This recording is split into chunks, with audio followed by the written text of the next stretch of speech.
আসসালামু আলাইকুম প্রিয় ভাই ও বোনেরা। আজ থেকে অনেক দিন আগের কথা, তখন মানুষ এত খারাপ ছিল না। একদিন এক মাওলানা সাহেব আফ্রিকার কোনো এক গভীর বনের মধ্যে দিয়ে যাচ্ছিলেন। প্রকৃতির শোভা তার খুব ভালো লাগছিল, মনটা তার আনন্দে ভরে গিয়েছিল। এমন সময় তিনি একটি বন্য প্রাণী দৌড়ে আসার শব্দ পাচ্ছিলেন। একটা সময় তার মনে হলো তিনি যেখানে দাঁড়িয়ে আছেন সেখানেই বন্য প্রাণীটি আসছে। ঘুরে তাকিয়ে দেখলেন একটা প্রকাণ্ড সিংহ হিংস্র ভঙ্গিতে তার দিকে তেড়ে আসছে। প্রাণের ভয়ে তিনি পেছন ফিরে যত জোরে দৌড়ানো সম্ভব দৌড়তে শুরু করলেন। হঠাৎ সামনে দেখতে পেলেন একটি পুরাতন গভীর কুয়া। তার এক পাশেই ছিল প্রাচীন বিশাল বড় একটি বটগাছ। তার একটা লম্বা ঝুলন্ত শিকড় কুয়ার ভিতর নেমে গেছে। তাড়াতাড়ি তিনি সেই ঝুলন্ত শিকড় ধরে কুয়ার ভিতর নেমে গেলেন। সিংহটা কাছে এসে গভীর কুয়া দেখে কুয়ার পাশে দাঁড়িয়ে রইল। মনে হয় পারেই কোথাও অপেক্ষা করছে, ফলে আপাতত সিংহের হাত থেকে বাঁচা গেল। নিচের দিক থেকে কেমন যেন একটা শব্দ হচ্ছে। শিকড় ধরে থেকে তিনি নিচের দিকে তাকালেন।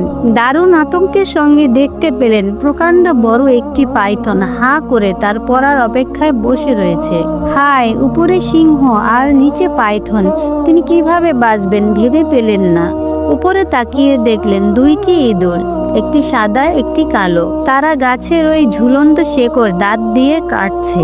যদি ঝুলন্ত শেকড় কোনো রকমে কেটে ফেলে তাহলে তিনি কুয়ার নিচে ওই পাইথনের পেটে চলে যাবে। ওপরে উঠলে সিংহের হাতে আর নিচে পড়লে সাপের পেটে। হায় কপাল! তাই কোনোভাবে ইঁদুর দুটোকে তাড়ানো যায় কিনা সেই আশায় তিনি শেকড় ধরে দোল খাচ্ছে। হয়তো ইঁদুর দুটো ভয়ে পালিয়ে যেতে পারে, তাহলে আপাতত তিনি পড়ার হাত থেকে বেঁচে যেতে পারবেন। কুয়ার এপার ওপার দোল খেতে খেতে তিনি হঠাৎ অনুভব করতে পারলেন তার হাতে পাতলা তরল কি যেন পড়ছে। ওপরে তাকিয়ে দেখলেন বট গাছের উপরে বিশাল বড় একটি মৌমাছির চাক। যে কোনো কারণেই হোক ওই মৌমাছির চাক থেকে মধু পড়ছে। এক হাতে শেকড় ধরে রেখে তিনি জিহ্বা দিয়ে হাতে লেগে থাকা মধু চেখে দেখে অবাক হলেন। তিনি দেখলেন এই মধু অসম্ভব মিষ্টি। মধু খেতে তার মন লালিত হয়ে উঠল। ফলে মধুর ফোঁটা হাতের ওপর পড়তেই তিনি সেই মধু জিহ্বা দিয়ে চেটে খেতে লাগলেন। তিনি ভুলে গেলেন তার মাথার উপর সিংহ, নিচে পাইথন এবং সাদা কালো ইঁদুরের কথা। এমন সময় হঠাৎ করেই তার ঘুম ভেঙে গেল। তিনি বুঝতে পারলেন এতক্ষণ তিনি স্বপ্ন দেখছিলেন। বরং তিনি এই ভেবে খুব খুশি হলেন যে তিনি স্বপ্ন দেখছিলেন।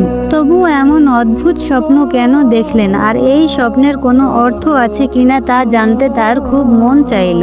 তাদের এলাকায় বড় একটি মাদ্রাসা আছে। মাদ্রাসার হুজুরকে তিনি ভালোভাবেই চেনেন, প্রায় তার সঙ্গে দেখা হয়।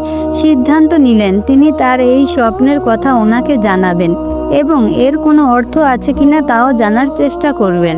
সেদিন তিনি এই স্বপ্নের বিষয়টি মুফতি সাহেবকে বলছিলেন। আমিও কোনো এক কারণে সেখানে উপস্থিত ছিলাম। পুরো বিষয়টি মুফতি সাহেবকে খুলে বললেন এবং জানতে চাইলেন এর কোনো অর্থ আছে কিনা। মুফতি সাহেব হেসে বললেন, এটা একটা খুবই অর্থপূর্ণ স্বপ্ন। আল্লাহ তাকে এই স্বপ্নের মাধ্যমে সতর্ক করে দিয়েছেন। এখানে সিংহটা হলো আমাদের সকলের জন্য মৃত্যুর ফেরেশতা আজরাইল আলাইহিস সালাম। গভীর কুয়ার মধ্যে হা করে থাকা পাইথন হলো আমাদের কবর, যে আমাদের মৃত্যুর জন্য অপেক্ষা করে আছে। আর যে শিকড় ধরে আপনি ঝুলছিলেন সেটা হচ্ছে আপনার জীবনকাল। তাহলে ইঁদুর দুটা কি? একটা সাদা একটা কালো। ইঁদুর দুটো হলো দিন এবং রাত্রি। তারা আমাদের জীবনের প্রতিদিনের মেয়াদ কেটে কেটে শেষ করে দিচ্ছে। আর আমি মধু খাচ্ছিলাম, চাকের সেই মধু। এটা হলো দুনিয়ার নাজ নেয়ামত।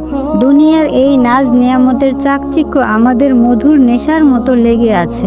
আমরা মৃত্যু এবং কবরের কথা ভুলে গেছি, যে মৃত্যু আমাদের হবে এবং তারপর আল্লাহর কাছে আমাদের যে ফিরে যেতেই হবে, ভালো মন্দের হিসাব দিতেই হবে। সেই সত্যকে আমাদের মন থেকে ভুলিয়ে রাখে মধুর নেশার মতো। মুফতি সাহেবের কথা ও স্বপ্নের বিশ্লেষণ ভদ্রলোকের ভালো লেগেছে। আল্লাহ যে তাকে সতর্ক করে দিলেন এর জন্য তিনি আল্লাহর কাছে শুকরিয়া আদায় করলেন এবং এখন থেকে তিনি তার জীবন খুব সতর্ক হয়ে চলবেন। এ কথা বলে মুফতি সাহেবের কাছ থেকে তিনি বিদায় নিয়ে চলে গেলেন। আমি একজন সাধারণ শ্রোতা হিসেবে সবটুকুই শুনলাম, তবে আমার মনে হলো এটা কি শুধু ওই ভদ্রলোকের জন্যই প্রযোজ্য? আল্লাহর সতর্কবাণী আমরা কি এর মধ্যে পড়ি না? আল্লাহর দেওয়া নির্দেশ আমরা ভুলে আছি। আসো আজ থেকেই শপথ করি আমরা আল্লাহর দেওয়া নির্দেশ মেনে চলবো। আমার কথা যদি তোমাদের ভালো লাগে তাহলে কমেন্টে লেখো ইনশাআল্লাহ। আমার এই গল্পটি যদি তোমাদের ভালো লেগে থাকে তাহলে একটি লাইক দাও এবং সাবস্ক্রাইব করে পাশে থাকো।